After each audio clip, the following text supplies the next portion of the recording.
सभी साथियों को जय भीम। साथियों, आज देश के हालात ऐसे हैं कि हम अपने परिवार में ऐसी मनोदशा लेकर के बच्चों से बात कर रहे हैं कि हमारे देश में कैसी हमारी दुर्दशा हो रखी है और हमारे समाज में, हमारे ही समाज में ऐसी घटना क्यों घटती है, अन्य समाज में ऐसी घटनाएं क्यों नहीं घटती हैं। क्योंकि साथियों,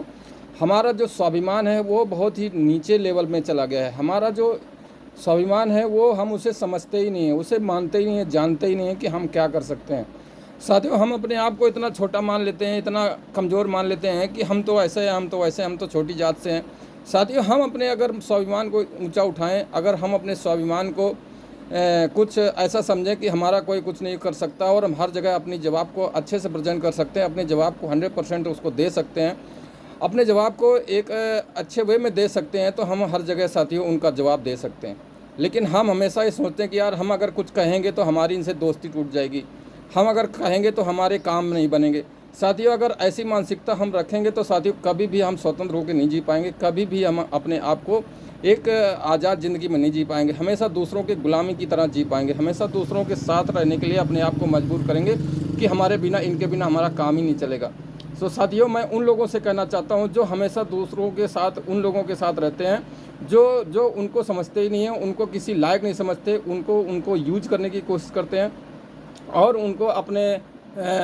मनवादी संघियों के साथ रहने की कोशिश करते हैं और उनके द्वारा बताए हुए कामों को करते हैं। और तो साथियों, वो लोग जो ऐसे हैं वो अपने ज़मीर को बेच देते हैं और अपने बाबा साहब के सपनों को चकनाचूर कर देते हैं और अपने समाज के उन महापुरुषों के सपनों को चूर कर देते हैं और अपने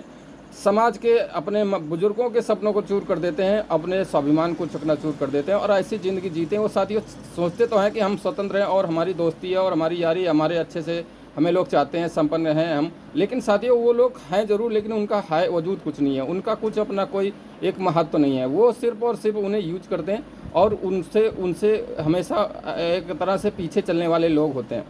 तो साथियों, अपने आप को झांकें, अपने आप को देखें कि समझें कि हम किस कैटेगरी में रहते हैं, किस कैटेगरी से अपने आप को प्रेजेंट करते हैं, अपने आप को स्वतंत्र आज़ाद महसूस करते हैं, उनका सही से मुकाबला करते हैं, जवाब देते हैं कि नहीं देते हैं, उनके पीछे पीछे चलने वाले होते हैं। साथियों, अगर हम ऐसा ज़िंदगी जिएँ तो हमारे आगे आने वाली जनता जो है, आगे आने वाली समस्या कभी कम नहीं होगी और बढ़ेगी, लगातार बढ़ेगी। हमारी आज की नौकरियां तो सरकार ख़त्म कर रही है, जानकर ये कि समझ कर कि ये लोग हमारा जवाब देते हैं, हमारे बराबर बैठते हैं। साथियों, अगर लेकिन हम उनका जवाब नहीं दिया और उनके साथ अपने आप को नहीं समझे, नहीं चेते, नहीं कुछ आगे बढ़े, एजुकेशन नहीं लिया, तो साथियों वो दिन दूर नहीं जब हमारे गले में मटकी होगी और हम फिर भी परेशान होंगे, दुखी होंगे और फिर उस दिन को कोस रहे होंगे कि क्यों हमने उनका साथ दिया, क्यों उनके साथ रहे, अपने परिवार के बीच में क्यों नहीं, अपने लोगों के बीच में क्यों नहीं, अपने पुरखों बुजुर्गों के साथ क्यों नहीं दिया, अपने उनके पुरखों का, समर्थों का क्यों नहीं साथ दिया, उनके सपनों का क्यों नहीं साथ दिया, उनके सपनों के साथ क्यों नहीं चले। तो साथियों, हम अपने आप को माफ़ नहीं कर पाएंगे। इन्हीं बातों के साथ साथियों, मैं उन लोगों को एक अपील करना चाहूँगा कि साथियों अपने आप को समझें और कोशिश करें कि हम अपने बुजुर्गों के साथ रहें, उनके सपनों के साथ रहें और अपने समाज के साथ रहें, साथ सबके रहें, सबके साथ चलें, सबको अपना बनाएं। लेकिन कभी ऐसी स्थिति में मत आने दें कि अपना सम्मान खो करके, अपने बुजुर्गों का, अपने जो हमारे महापुरुष हैं उनको सम्मान खो करके साथियों हम उनका साथ में छोड़ दें। अपने उनका साथ लें ज़रूर, लेकिन अपनों को कमज़ोर करके, अपने लोगों को कमज़ोर मान करके कभी उनका साथ ना रहें। अपने ही समाज के बीच में रहें और अपने आप का डेवलप करें और खुशी से रहें। धन्यवाद।